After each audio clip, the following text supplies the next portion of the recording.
بسم الله الرحمن الرحيم وإذا قرئ القرآن فاستمعوا له وأنصتوا لعلكم ترحمون صدق الله العظيم. We recited this ayah yesterday as well, and we spoke a little bit about this ayah. Since it's the month of Ramadan, I want to take some more time on this ayah. Over here, Mufassirun in the Tafseer of this ayah mention the adab and the etiquettes regarding Qira'atul Quran and recitation of the Quran Kareem. So it's appropriate that this being the month of Ramadan and where our Qira'ah tilawah has increased, alhamdulillah, that we recite also considering the adab and the etiquettes of the Quran. Because as we've mentioned many a times, the true benefit or full benefit a person will only achieve if whatever they are engaged in is done with the proper etiquette. If we're engaged in something and we're not engaged in it as it ought to be engaged with or engaged in, then we won't reap the complete benefits. So inshallah we'll discuss some of the adab and the etiquette of Qira'atul Quran, and inshallah we'll read out some of these etiquettes from a particular book which has been authored by Imam Suyuti rahimahullah of the 10th century of Islam, a great Shafi'i scholar of the past. He wrote hundreds of books on various subjects. So this is one book that he authored in Ulumul Quran. Ulumul Quran is a subject which, as the name suggests, are the knowledges regarding the Quran, things which are related to the Quran Kareem. For example, which were the first ayat to be revealed, what are the last ayat to be revealed, the Makki, the Madani, some ahkam of tajweed, etc., etc. So from amongst those subjects and points that are discussed in this book, one of them is the etiquettes and the adab that have to do with the one who recites the Quran Kareem. Other ulama have authored specific books on this genre as well. For example, Imam An-Nawawi rahimahullah, a great Shafi'i scholar of the past as well, before Imam Suyuti in the Tibyan fi Adabi Hamalatil Quran, entire book authored on those who are Hufadh al-Quran or Hamalatul Quran. Hamala means those that carry the Quran, literally means those that carry the Quran. So what are the etiquettes of those people? And then much is discussed over there, the etiquettes of ta'aleem, of teaching, of etiquettes of learning, etc., etc. So the first point Imam Suyuti rahimahullah he mentions is يُسْتَحَبَ الْإِكْثَارُ مِنْ قِرَاءَةِ الْقُرْآنِ وَتِلَاوَتِهِ. The very first adab, he says, is to actually recite the Quran Kareem. Meaning that in itself is the adab and etiquette of the Quran, is that you actually do engage with the Quran. So the adab of the Quran doesn't only start after you recite or whilst you are reciting, but from the etiquette. And if we're to explain with an example, that if someone has parents that are alive, grandparents that are alive, so we obviously understand that you engage with adab and etiquettes with those that are your elders. From the adab is what? That person actually visits his parents, right? But if days go by, weeks go by, months go by, and you're not, the person, considering obviously where they are, how far they live, etc., they don't visit their parents, they don't visit their grandparents, then what will someone say? No one will say that this person has etiquette, right? They'll say that this is not from the etiquette. You should be visiting, you should be looking after and seeing your parents, for example, or your grandparents. So similar with the Quran Kareem, that if someone doesn't recite the Quran at all, that's already, in our lingo as we call it, be-adbi, that you have not engaged with adab and etiquette with the Quran. So the very first thing is to recite the Quran and to recite it profusely. So that's from the adab of the Quran. One of the qualities that are mentioned in the Quran Kareem are يَتُلُونَ آيَاتِ اللَّهِ آنَاءَ اللَّيْلِ. Those that have Allah subhanahu wa ta'ala favors, they recite the ayat of the Quran Kareem even in the hours of the dark, of the night. So obviously they're also reciting in the day, as it comes in the hadith of Rasul sallallahu alayhi wa sallam, لا حسد إلا في اثنتين, that there is no envy except for two people. One of them is رجل آتاه الله القرآن فهو يقوم به آناء الليل وآناء النهار.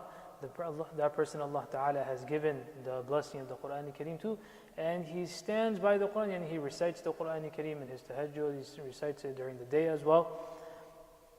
And it's not specific to those that have the Quran Kareem memorized.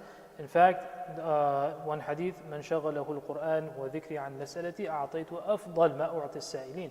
That Allah subhanahu wa ta'ala, in a hadith Qudsi is mentioned, that Allah subhanahu wa ta'ala says, that person who busies himself in my recitation, in my dhikr, such that he is, for example, unable to make dua at that moment, I'll give him the best of what I've given those that take out the time to make dua. It's not saying that you don't make dua, but if, for example, your tilawah is taking up some time and that's cutting into your dua time, you'll still receive all of those things that those people that are making dua would receive. Rasulullah has told us that recite the Quran Kareem, for verily it will come at the day of judgment as an intercessor, a shafi' for those that recite the Quran Kareem. And that house in which the Quran Kareem is recited, the people of the skies, meaning those that occupy the skies, meaning the angels, they see that home as if it's a star. It's the same way how we look into the star and it's shining. Those homes in which Quran Kareem is recited profusely, to the Ahlus Sama, the angels in the skies, when they look down, they see that this home is also like a star, shining with the nur from the recitation of the Quran Kareem. This is the first etiquette that a person should actually engage and recite the Quran Kareem.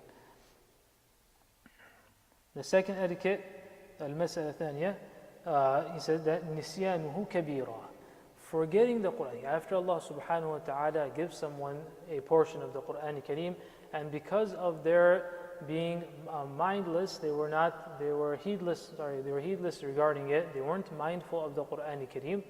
Because of that, what we call ghafla, and that kind of leaving and ignoring the Quran Kareem, because of that, if someone forgets the Quran, then this is considered to be by many ulama a major sin. Why? Based on the hadith of Rasulullah mentioned in Abu Dawood and others, that عُرِضَتْ عَلَيَّ ذُنُوبُ أُمَّتِي, that Allah subhanahu wa ta'ala presented the various sins that the ummah may be committing.